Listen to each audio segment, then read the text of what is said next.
প্রিয় দর্শক, আসসালামু আলাইকুম। যারা দেশ ও দেশের বাইরে থেকে আমার ভিডিওটি দেখছেন, সবাইকে শুভেচ্ছা ও অভিনন্দন। আজকে আমি আলোচনা করব ফ্রিজিয়ান 100% সিমেন্ট কেন আসলে ফ্রিজিয়ান গরুতে দেওয়া নিষেধ কিংবা নীতিমালা আসলে নাই। তো এই বিষয় নিয়ে কিংবা এটা দিলে আসলে কি সমস্যা হয়। দেখেন, আসলে 100% ফ্রিজিয়ান হচ্ছে বাহিরের দেশের একটি গরু, কিন্তু আমাদের দেশের ওয়েদার হচ্ছে আসলে সবসময় ঊর্ধ্ব টেম্পারেচার থাকে, যেমন 35-36 এটা স্বাভাবিক একটা টেম্পারেচার। এই ক্ষেত্রে আমাদের দেশে আসলে 100% গরু কিংবা 100% ফ্রিজিয়ান গরু যদি 100% সিমেন্ট দ্বারা ফ্রিজিয়ান গরুকে কৃত্রিম প্রজনন করা হয়, এক্ষেত্রে কিছু সমস্যা হয়। যেমন গরু দেখা যায় অনেক ক্ষেত্রে কিছু গরু আছে 8 বার 10 বার করার পরও আসলে কিন্তু দেখা যায় গরু বীজ কনসেপ্ট করতেছে না, পরবর্তী পার্সেন্ট কমিয়ে দেওয়া হয়, এক্ষেত্রে বাচ্চা কনসেপ্ট করে। আর কিছু কিছু গরু দেখা যায় 1-2টি বাচ্চা যদিও 100% সিমেন্ট দ্বারা দিলে দেয়, তারপরে পরবর্তীতে আসলে সমস্যা হতে চায় কিংবা বীজ কনসেপ্ট করতে চায় না। আর যে বাছুরটি আসে এটা আসলে পরবর্তীতে বাংলাদেশ ওয়েদারের সাথে আমাদের ওয়েদার কিন্তু সকালবেলা বৃষ্টি হলে কিন্তু বিকালের সময় দেখা যায় 30 আপ টেম্পারেচার থাকে বা তাপমাত্রা থাকে। এই ক্ষেত্রে আমাদের দেশের তাপমাত্রার সাথে কিন্তু ম্যাচ হতে চায় না, কিংবা পরবর্তীতে এটা আসলে দুধে যতটুক আসলে দেওয়ার কথা কিংবা দুধ উৎপাদন যতটুক হওয়ার কথা এতটুকু হয় না।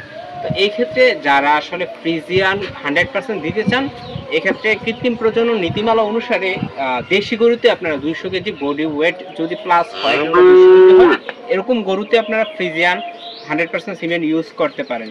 কিংবা আর যেগুলো আসলে ফ্রিজিয়ান গরু, এগুলোতে যদি আপনি 75 কিংবা 62 কিংবা 87 এই ধরনের সিমেন্ট ইউজ করেন, তো এক্ষেত্রে কিন্তু আসলে আপনার কনসেপ্টের সম্ভাবনা বেশি, কনসেপশন রেটও বেশি, পাশাপাশি হচ্ছে দুধের যে এটা থেকে আসলে পরবর্তী যে বাছুরগুলো আসে এগুলোর আসলে দুধের মিল্ক প্রোডাকশন অনেক ভালো হয়। এই ক্ষেত্রে আসলে ফ্রিজিয়ান গরুতে আমরা 100% সিমেন্ট ইউজ না করে দেশি গরুতে 100% সিমেন্ট ইউজ করতে পারি। আর আরেকটি বিষয় হচ্ছে, অনেকে দেখি যে আপনার ফ্রিজিয়ান গরুতে অনেক সময় শাহিওয়াল সিমেন্ট ইউজ করেন।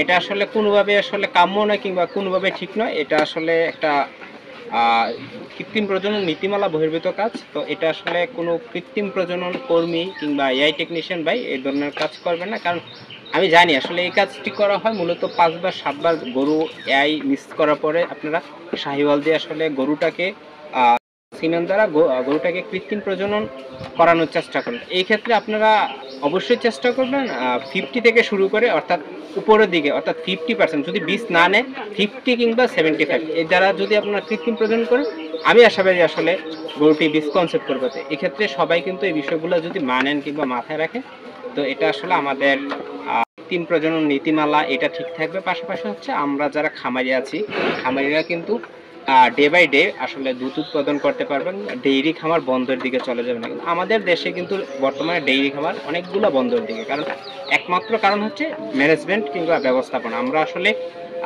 ইনস্ট্যান্ট আসলে রেজাল্ট খুঁজি, আর আমাদের পরবর্তী আসলে একটার পর একটা জেনেটিক্স যে উন্নয়ন করতে হবে কিংবা উন্নত জাত তৈরি করতে হবে, এদিকে আসলে আমরা ফোকাস দিই না। তো সকলে ভালো থাকবেন।